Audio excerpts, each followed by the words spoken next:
In 1850, a 30-year-old woman who's known most of her life as Indian Kate moved into the Morgan County Poorhouse and Farm. Today, we'll hear stories just like Kate's and uncover mysteries surrounding the Morgan County Poorhouse and Farm. Teaming up with me today is Dr. Joe Squillace. He's assistant professor and director of the social work program at MacMurray College. He's done extensive research into the Morgan County Poorhouse and Farm. Dr. Joe Squillace, thank you for joining me today. Good to see you again, Todd. So let's talk a little bit about the Poorhouse and Farm. Just give me a little background on it and tell me why it's so important to the community. So in 1839, Illinois passed a statute which gave authority for local jurisdictions to create a poorhouse and farm. There were people who were not working and could not sustain themselves for various reasons. Could be disabilities, could be because they were just of really old age. But yet society and communities wanted to take care of these individuals. Now the farm was basically a way to sustain the poorhouse and its functioning, to feed what were called the inmates, or what we would call residents. And in 1842, Morgan County created its poorhouse and farm. It was a log cabin. It housed about 8 to 10 people. There were some problems with the early poorhouses, and Jacksonville civic leaders brought in this particular individual by the name of Dorothy Dix. Dorothy Dix was considered a mental health pioneer, and in the Morgan County Poorhouse, she came in 1846 and again in 1847. She gave a pretty scathing report because there was one individual by the name of Jacob Fanning. Jacob was, as she said, treated like a, quote, a wild beast. In fact, he wasn't even in the main poorhouse. They put him in a pen in the backyard. It was so cold that his feet froze and fell off. So obviously Dorothy Dix reported on this and said, this is no way to treat human beings. The civic leaders of Jacksonville and of Morgan County said, we are a better place than this. We are humane. We don't want these conditions for individuals. And so in 1848, they built a new one.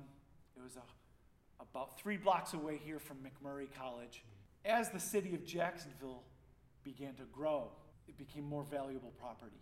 And so in 1867, they moved again for the third and final time, about 2.5 miles to the northwest of downtown Jacksonville. That was the Poorhouse and Farm from 1867 all the way until its closing in 1952. Now, this particular individual who you mentioned earlier, her name is Kate Grimsley. She was known for years and years and years as Indian Kate. She was one of the longest term residents ever. It's believed she was abandoned on the Illinois River up near Meridosia, and she was then taken in by, we think, the Grimsley family that adopted her. And then at some point, she was no longer able to be cared for, so she ended up at the poorhouse around 1850 and stayed at the poorhouse and farm until 1920. So really fascinating history. You think you'd want to take a trip out to Poorhouse and Farm at its third location in the cemetery and take a look at that? Absolutely. All right, let's go.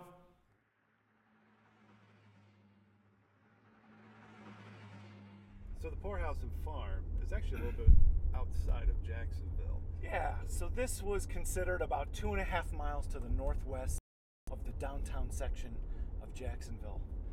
And Todd, what I want you to imagine is being transported by horse and buggy from downtown Jacksonville to the Poorhouse and Farm. In the 19th century, there was a belief that mental illness could be cured through some type of humane treatment.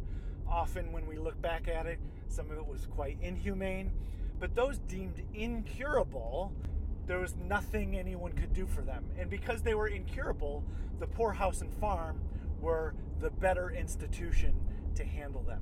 So they would actually 5-10 people at a time place them in carriages and then transport them 2.5 miles this way out to the poor farm.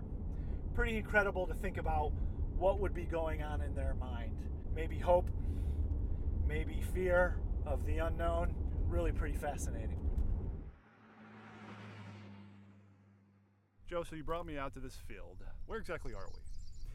This is the location, Todd, of the Morgan County Poorhouse and Farm from 1867 all the way up until 1952 when it closed and it was torn down. Here's what I want you to imagine. Along this tree line right here was the actual brick and mortar institution of the poorhouse. A large brick building, about 80 units. Right behind that, you got to imagine horse stables, barns to keep animals. And then all this field would have been where they raised crops. The other thing you would have found behind the poorhouse would be what's called a pest house or a pestilence house, which is where people who were sick would have been quarantined. Now you might be asking, well, what happens? What would have happened if somebody died? Well, if their family didn't come and take them back to their family cemetery, they would have been buried here, and people who were buried here at the poor farm cemeteries would have been buried in one of two locations. The first location is back there along that tree line. The newer cemetery is here to our left, and this newer part over here, people would have been buried from the 1920s up to about the 1940s. So I thought it'd be interesting. Would you be interested in maybe going and take a look and visiting some of the folks buried in the cemetery? Yes, let's take a look. All right. So we have about 100 headstone markers here. We know about the names of about 20 of them. This is an example of the headstone. This says number 4 on it. Number 4 was a farmer originally from Indiana named James Gillum. So this is James that we're standing with here in number 4. But again, only about 20 we found the names of in the record books. The other 80, we don't know who they are. But there is a line in the Gospel of Matthew that I really like. It's blessed are the meek, for they shall inherit the earth. And I think number 4 here, who we know is James Gillum, I think James is among the meek who at least have a little plot here of the world for them to rest in peace.